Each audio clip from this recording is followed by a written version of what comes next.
پیارے بچوں، السلام علیکم ورحمۃ اللہ وبرکاتہ۔ 10ویں جماعت کے جو طلباء و طالبات اس وقت مجھ سے مخاطب ہیں،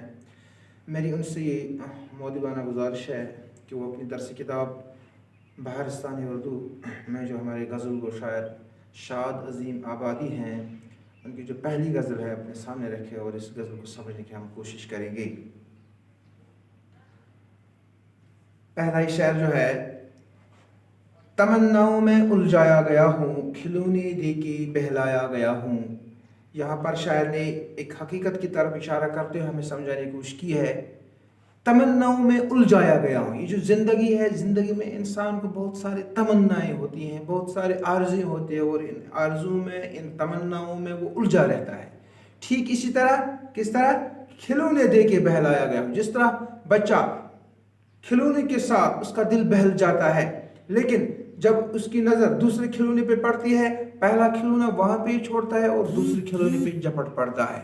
پہلے کھلونے کو چھوڑ کر دوسرے کھلونے پہ جھپٹ پڑتا ہے۔ اسی طرح انسان کی ایک تمنا پوری ہوتی ہے تو دوسری تمنا اس کی جگہ لے جاتی ہے، ایک آرزو پوری ہوتی ہے تو دوسری آرزو اس کی جگہ لیتی ہے۔ اس طرح پر شاعر نے ہمیں یہ سمجھانے کی کوشش کی ہے۔ ہم اس طریقے سے اس کی تشریح کر سکتے ہیں کہ یہ شعر شاد عظیم آبادی کی غزل سے لیا گیا ہے۔ شاعر اس شعر میں فرماتے ہیں، یہ جو دنیا میں انسان ہے، انسان تمناؤں میں الجھتا رہتا ہے، اس کی ایک تمنا پوری ہوتی ہے تو دوسری اس کی جگہ لے جاتی ہے۔ ٹھیک اسی طرح جس طرح بچے کا دل ایک کھلونے سے بہل جاتا ہے، فوراً جو ہی اس کی نظر دوسرے کھلونے پہ پڑتی ہے تو پہلے کھلونے کو ادھر ہی چھوڑتا ہے اور دوسرے کھلونے پہ جھپٹ پڑتا ہے۔ اسی طرح انسان کی تمنائیں بھی کبھی ختم ہونے والی ہیں۔ جب تک انسان زندہ ہے تب تک اس کی تمنائیں بڑھتی ہیں، تب تک اس کی آرزویں بڑھتی ہیں، تب تک اس کی خواہشات بڑھتی ہیں، اور جب تک نہ انسان اس دنیا سے چلا جائے گا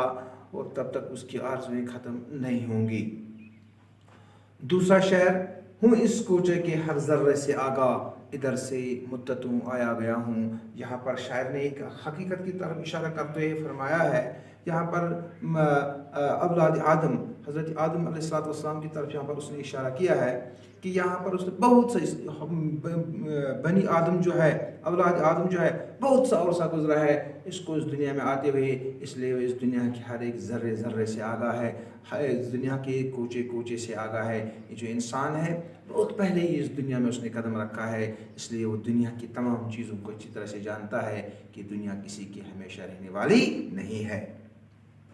دل مضطر سے پوچھ اے رونق بزم، میں خود آیا نہیں لایا گیا ہوں۔ یہاں پر شاعر نے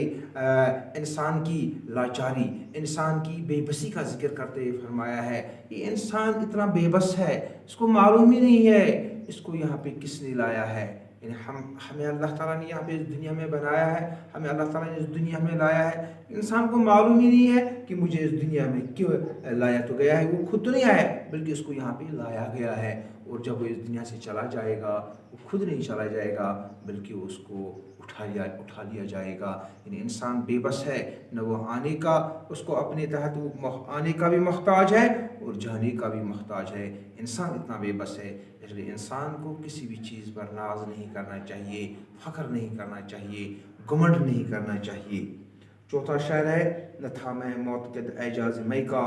بڑی مشکل سے منوایا گیا ہوں۔ یہاں پر شاعر نے عشق حقیقی کی طرف اشارہ کرتے فرمایا، پہلے میں عشق حقیقی کو نہیں مانتا تھا، مجھے اس کا اعتقاد نہیں تھا، لیکن جب مجھے اس کا اعتقاد ہوا، یعنی جب میں اس پر میں نے پوری نظر دوڑائی، عشق حقیقی، اللہ تعالیٰ کی جو محبت ہے یہ کوئی عام بات نہیں ہے، تو لاسٹ میں یہ چیز مان گیا کہ اگر کوئی چیز رہنے والی ہے تو وہ عشق حقیقی ہے، اللہ کی محبت ہی ہے۔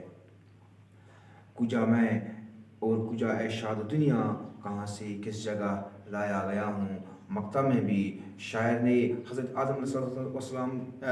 کے بارے میں یہاں پر اشارہ کیا گیا ہے، کجا میں اور کجا اے شاد دنیا، یعنی یہاں پر شاعر نے اپنے آپ کو یہ جو حضرت آدم علیہ السلام کی طرف اشارہ کیا ہے، یہ انسان کی طرف اشارہ ہے کہ کس طریقے سے، یعنی میں کیا ہوں اور میری دنیا کیا ہے، نہ میں جانتا ہوں میری دنیا کہاں تک محدود ہے اور نہ میں جانتا ہوں اپنی زندگی کہاں تک محدود ہے، کہاں سے کس جگہ لایا گیا ہوں، مجھے معلوم ہی نہیں ہے میں پہلے کہاں تھا اور مجھے کہاں سے کہاں پہ لایا گیا اور مجھے یہاں سے کہاں جانا ہے، انسان اتنا بے بس ہے، انسان اتنا لاچار ہے، انسان اتنا مجبور ہے۔ شاید عظیم آبادی نے اس مقطع میں انسان کی بے بسی کا ذکر بیان کرتے ہوئے ہمیں سمجھانے کی کوشش کی ہے۔ انسان اتنا بے بس ہے، اس کو معلوم ہی نہیں ہے کہ وہ کہاں پہ تھا اور اس کو کہاں پہ لایا گیا ہے، اب اس جگہ سے اس کو کہاں لے جایا جائے گا، انسان کو اس کے بارے میں بھی کوئی علمیت نہیں ہے۔ انسان اتنا بے بس ہے۔ یہاں پر مجھے امید ہے کہ آپ کو یہ اشعار سمجھ میں آئے ہوں گے۔ اگر کوئی بھی لڑکا ان اشعار کو سمجھنے سے قاصر ہے تو مہربانی کر کے مجھے میسیج بھی کر سکتا ہے، میں ان کو اچھی طرح سے یہ اشعار دوبارہ بھی سمجھا سکوں۔ باقی وسلم۔